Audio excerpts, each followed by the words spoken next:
मंगल पांडे, सम्राट चौधरी, अब आ जाइए यहाँ के भ्रष्टतम नेता सर्वदलीय अशोक चौधरी। माननीय मुख्यमंत्री नीतीश कुमार के दाहिने हाथ, इनका हालत देखिए। ये तो आदमी पूरे बिहार में रिकॉर्ड बना दिया भ्रष्टाचार का।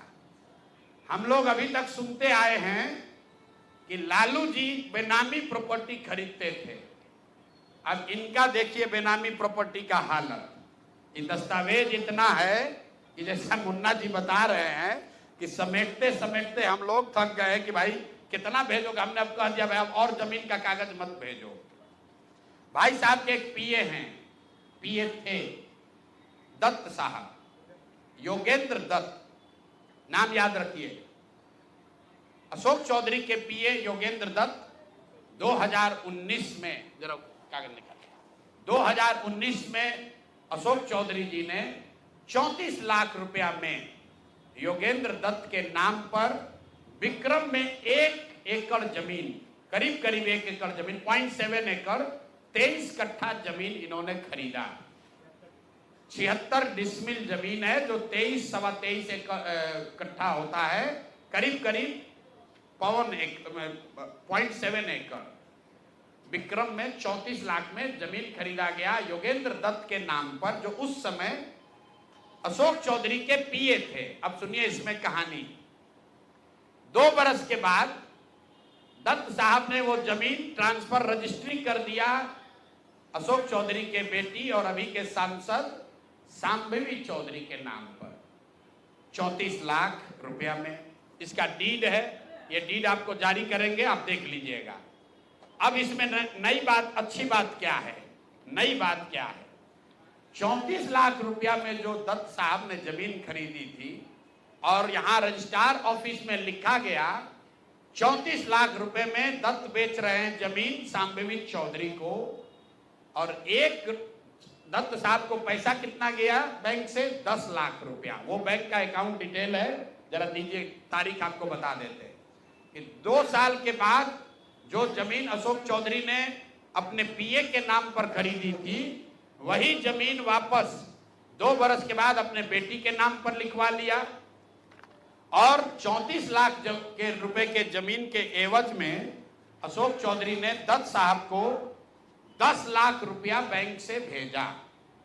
यहां तक भी बात ठीक है भाई, ये कह सकते हैं कि हम बाद में पैसा दिए होंगे।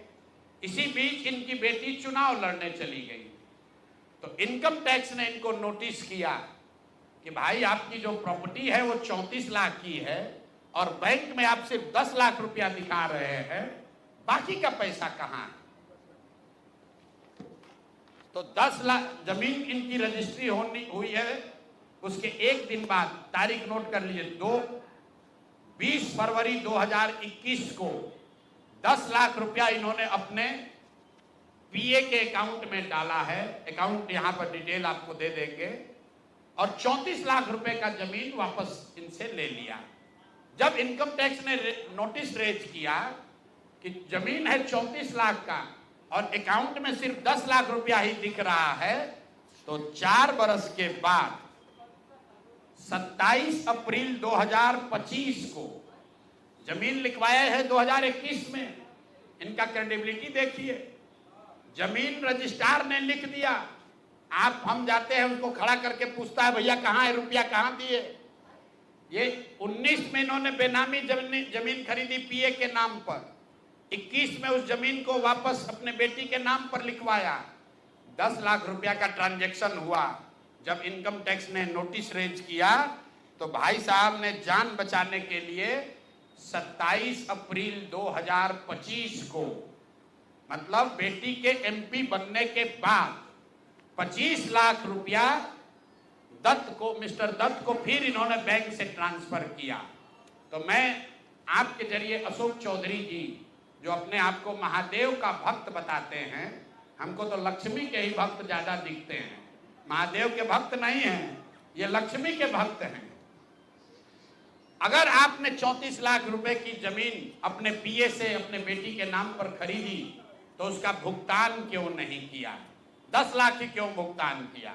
और अगर आप कहते हैं कि 10 लाख ही भुगतान तय हुआ था, तो फिर बाद में 25 लाख रुपया 3 बरस के बाद इनकम टैक्स के नोटिस आने के बाद क्यों किया?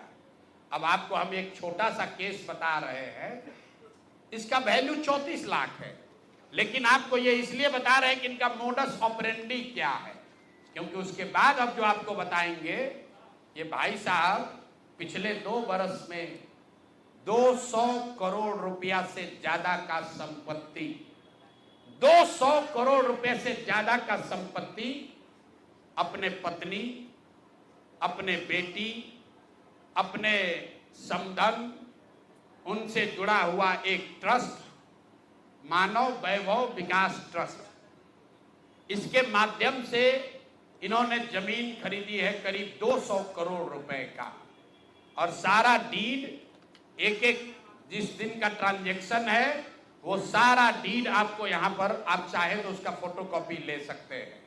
मैं एक बात क्लियर कर लूं, यहां जो मानव वैभव विकास ट्रस्ट है, हमारे पास उसके खिलाफ सबूत नहीं है। हम ये बता रहे हैं कि जब इनकी बेटी का एंगेजमेंट हुआ है, उसके बाद से अचानक से मानव विकास वैभव ट्रस्ट जो है, जो कुणाल साहब के परिवार से जुड़ा हुआ ट्रस्ट है, और उसमें यहाँ के बड़े कुछ पदाधिकारी भी हैं, जियालाल आर्य बहुत ईमानदार व्यक्ति हैं, वो भी ट्रस्टी हैं। तो मैं आपके जरिए उनसे भी आग्रह करूंगा कि सर, आप तो जीवन भर ईमानदारी के लिए आपका नाम हम लोग जानते हैं, ये बताएं कि आपके ये न्यास के माध्यम से सैकड़ों करोड़ रुपए की जमीन कहां से खरीदी जा रही है, ये पैसा कहां से आ रहा है, ये पैसा कहां से आ रहा है? क्योंकि इस ट्रस्ट के ट्रस्टी जो कुणाल साहब की पत्नी हैं, उनके बेटे हैं, इनमें और अशोक चौधरी के पत्नी के बीच में डेली का बैंकिंग ट्रांजैक्शन का रिकॉर्ड हम लोग के पास है। तो मैं अभी सिर्फ इतना ही आपको बता रहा हूं कि पिछले 2 वर्षों में जब अशोक चौधरी की बेटी की सगाई हो गई, तो सगाई से शादी के बीच में 38 करोड़ रुपए की जमीन पटना में खरीदी गई है। टोटल 38 करोड़ 44 लाख 40 हजार इतने रुपए का तो चेक से पेमेंट हुआ है। चेक से पेमेंट हुआ है 38 करोड़ 44 लाख 40 हजार। 12/5/2022 को पहली जमीन ली गई 23 करोड़ 40 लाख 30 हजार में। 12/5/2022 को एक दूसरी जमीन ली गई जिसकी कीमत है 8 करोड़ 89 लाख 70 हजार। 8 दिन के बाद 20 मई 2022 को फिर एक तीसरी जमीन ली गई जिसका वैल्यू है 3 करोड़ 44 लाख 41 हजार। फिर 2 महीने के बाद 14 अप्रैल 2022 को जमीन खरीदी गई 7 करोड़ 20 लाख का। फिर 4 दिन के बाद 18 जुलाई 2022 को जमीन खरीदा गया 15 करोड़ 50 लाख का। और ये सारी जमीन इंगेजमेंट और शादी के बीच के डेट है, उतना ही आपको बता रहे हैं। और ये सारी जमीन का मालिकाना, ये दूसरे बड़े नेता हैं यहाँ के, सम्राट चौधरी, यहाँ के उप मुख्यमंत्री हैं। भाई साहब नाम बदलने के विशेषज्ञ हैं। कई लोग, पिछली बार हमने आपको बताया था और लोग जानते भी हैं कि इनका नाम था राकेश कुमार, बाद में हुआ राकेश कुमार उर्फ सम्राट चौधरी। ये पूरी सच्चाई नहीं है। इनका ओरिजिनल नाम है सम्राट कुमार मौर्य। पहला नाम इनका है सम्राट कुमार मौर्य। 1998 में इन पर एक मर्डर का इल्जाम लगा। सदानंद सिंह जो वहां पर कांग्रेस के बड़े नेता थे और इनके परिवार के राजनीतिक विरोधी थे, उनको बम से मारकर उनकी हत्या कर दी गई, जिसमें लोग बताते हैं 6 लोगों की मृत्यु हुई। उस केस में आज के सम्राट चौधरी और तब के सम्राट कुमार मौर्य एक्यूज्ड थे, बजाबता जेल गए और 6 महीना के बाद जेल से निकले नाबालिग होने के नाम पर इनको जेल से निकाला गया।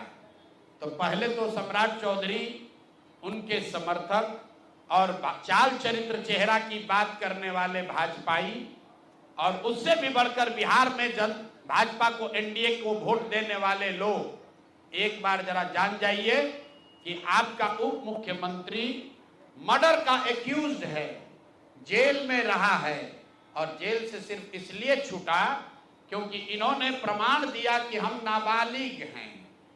सदानंद सिंह, उनकी हत्या हुई जिसमें ये नामजद अभियुक्त है, जेल गए। अब दूसरी बात सुनिए, जब ये भाई साहब मंत्री बने, बिना विधानसभा विधान परिषद के सदस्य हुए, इनको मंत्री बनाया गया। तो जब मंत्री बने तो इन पर कम उम्र होने का एक केस हुआ जिसकी वजह से इनको बर्खास्त किया गया। ये बात तो सब लोग जानते हैं, और सम्राट चौधरी भी कहते रहे वो मामला तो पुराना है, सब सेटल हो गया। अब क्या सेटल नहीं हुआ है वो हमसे सुन लीजिए।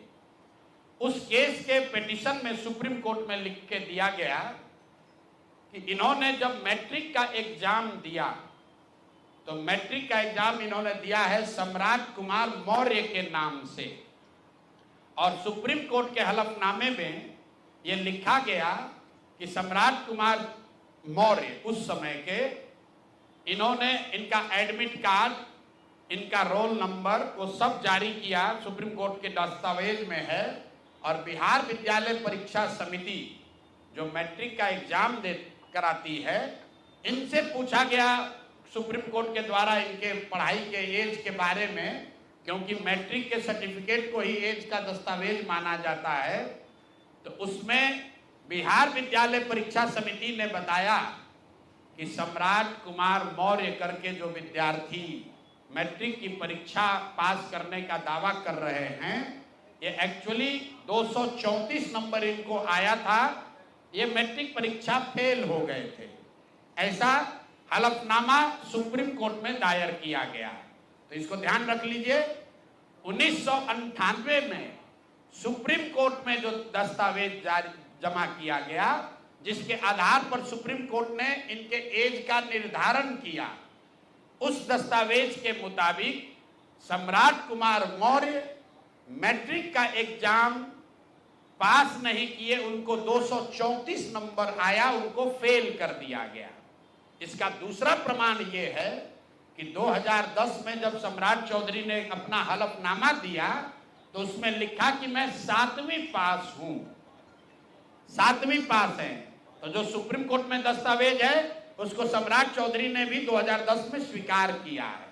अब मेरा और जन सुराज का सीधा सवाल है पूरे बिहार के युवाओं की ओर से, पढ़े लिखे समाज की ओर से, इस राज्य के डिप्टी सीएम ये बताएं कि वो मैट्रिक कब पास किए हैं, किस साल इन्होंने मैट्रिक पास किया।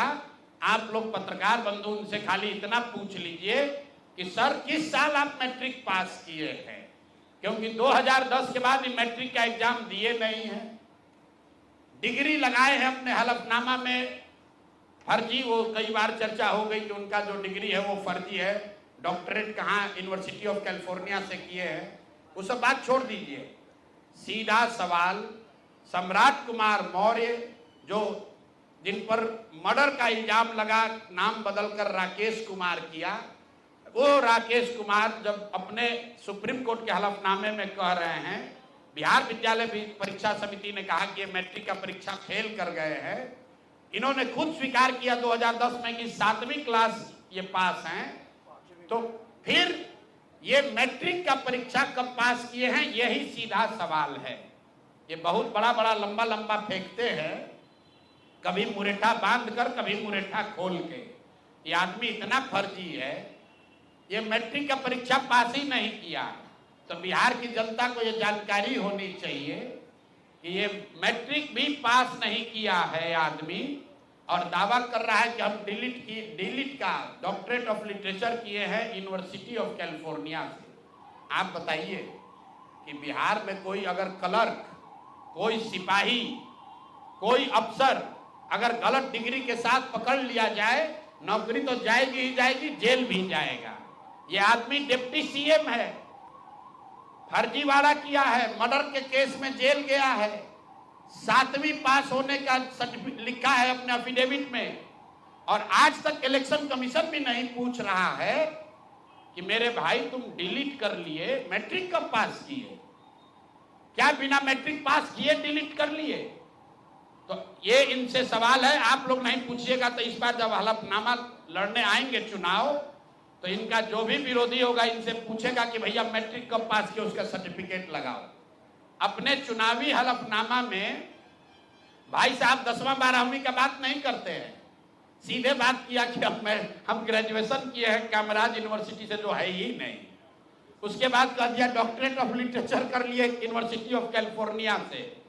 तो ये है हम लोग के नाम बदलू नेता सम्राट कुमार मौर्य उर्फ राकेश कुमार उर्फ सम्राट कुमार चौधरी उर्फ 7वीं फेल उर्फ यूनिवर्सिटी ऑफ कैलिफोर्निया से डॉक्टरेट ऑफ लिटरेचर करने वाले बिहार के उप मुख्यमंत्री, भाजपा के बड़े नेता। इनका देखिए चाल चरित्र और चेहरा, मर्डर के इल्जाम में जेल काट कर आया है।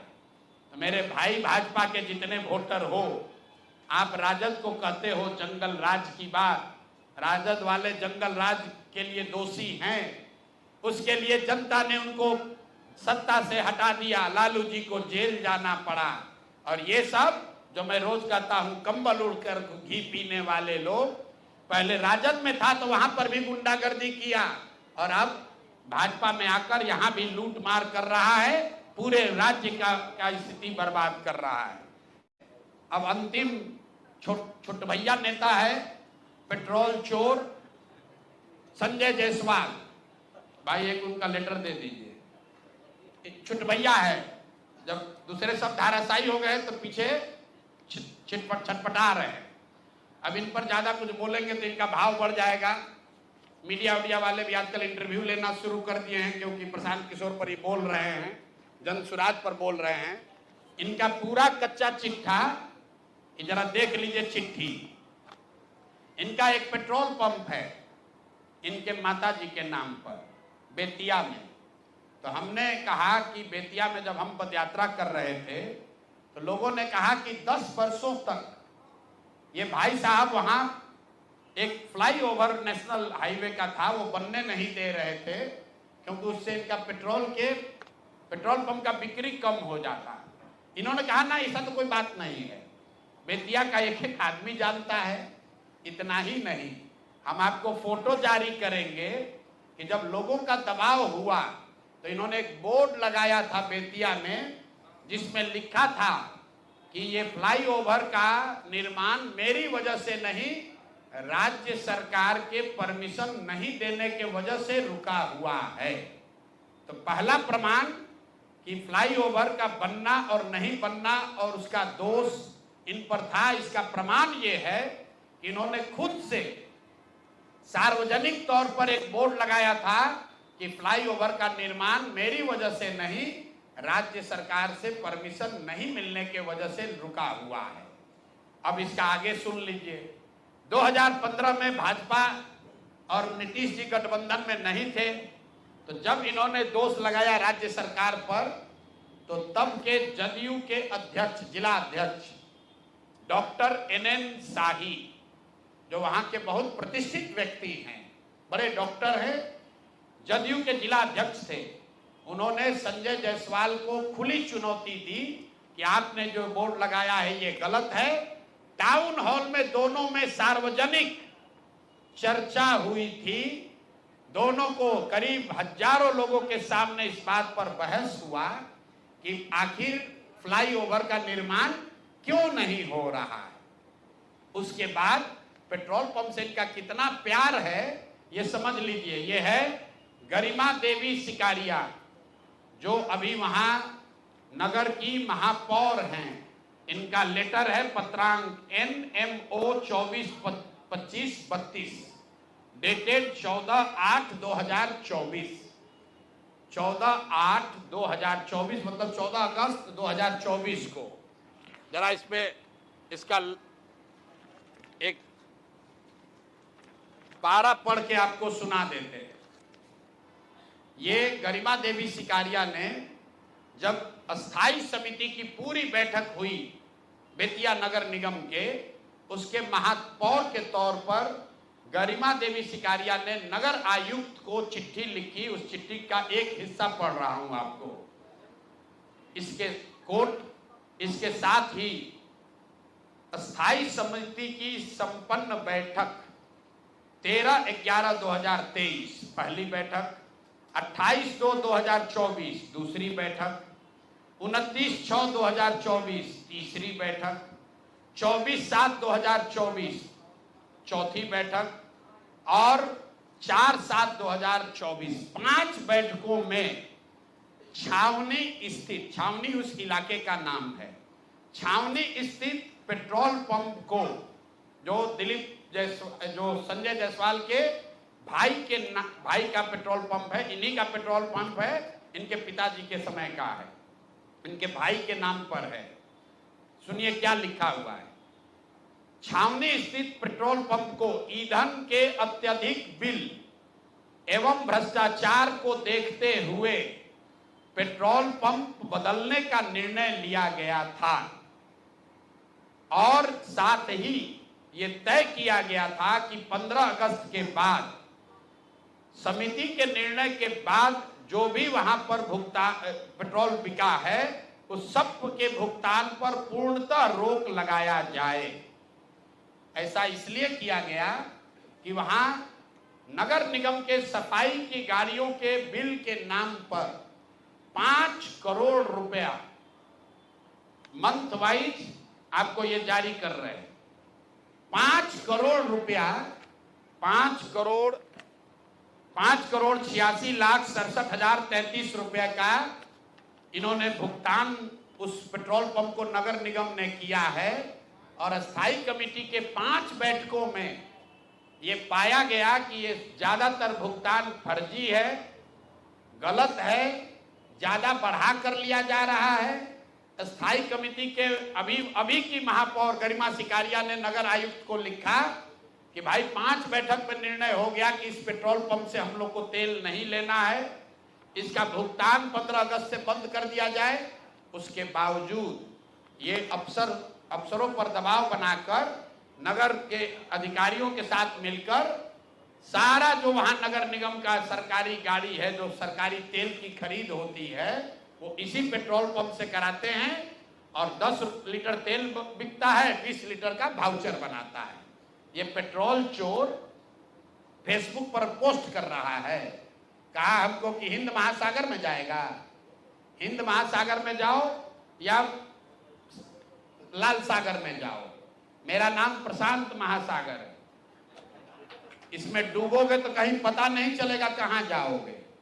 और इनको अंतिम बार कह रहे हैं, आज इतने पर इनको छोड़ रहे हैं, पेट्रोल चोर हो, तुम्हारी औकात इतनी है, इतने पर रहो, अपने से ऊंचा उछलने की कोशिश मत करो। भाषा का विषय का ज्ञान नहीं है, ना शकल ना सूरत, अब बड़ा बड़ा बात कर रहे हैं। बात करता है बाप दादा के, आपके पिताजी बहुत बड़े सज्जन व्यक्ति थे, मदन जायसवाल जी का बहुत इज्जत है, आपकी इज्जत कुछ नहीं है। आप भाजपा छोड़कर भाग गए थे, राजद पे चुनाव लड़ा, 5,500 वोट आया। सुधीर शर्मा जी बैठे हैं, ये कहानी बताएंगे, हैं? सुन लीजिए, मदन जायसवाल जी बड़े व्यक्ति थे और ये आदमी पेट्रोल का वाउचर चोरी करने वाला हम पर उंगली उठाएगा। हिंद महासागर में जाओ, डूब लो। और अभी आए थे अमित शाह जी, उनको पेपर दे दो, ईडी सीबीआई का छापा डलवा देना, हमको पकड़ लेना, यही खड़े हैं। कहा है ना कि हमको जेल भिजवाएंगे। 7 जन्म लगेगा ना तो प्रशांत किशोर का हाथ नहीं पकड़ पाओगे, जेल भिजवाना तो बहुत बड़ी बात है। तो भैया तेल का चोरी करते हो, इतने पर रहो, इससे ज्यादा चोरी करने का औकात भी तुम्हारा नहीं है। अब बाकी जो देखिए बड़ा बड़ा औकात वाला है, कैसे 100 करोड़ रुपया लूटा, तुम तो पेट्रोल का फर्जी वाउचर बनाते हो। तो भैया यही काम करो, इतने पर रहो। बहुत बहुत धन्यवाद। संजय